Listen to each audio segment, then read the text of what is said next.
Welcome to Rajapalayam recipes. இன்றைக்கி பார்த்தீங்கன்னா நம்ம காலையில் என்ன எடுத்துருக்கோன்னா பாதாம் பீஸ்னு ஊற வச்சுருக்கோம்.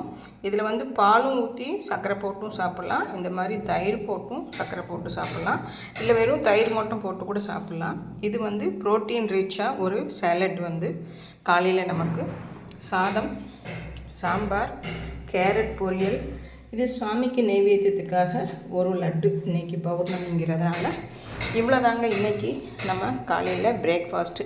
நீங்கள் இது ரெகுலராக எடுத்துகிட்டு இருந்தீங்கன்னா இந்த பாதாம் பிசினை உடம்புக்கு ரொம்ப நல்லது. குளிர்ச்சி, வயிற்று புண்ணெல்லாம் ஒதுவுமே, ஒரு அல்சருக்கெல்லாம் இது ரொம்ப நல்லது.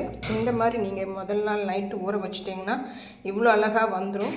அதில் வந்து இந்த மாதிரி தயிர் போட்டோ இல்லை பால் போட்டோ நாட்டு சர்க்கரை ஏதோ ஒன்று போட்டு நீங்கள் சாப்பிடலாம்.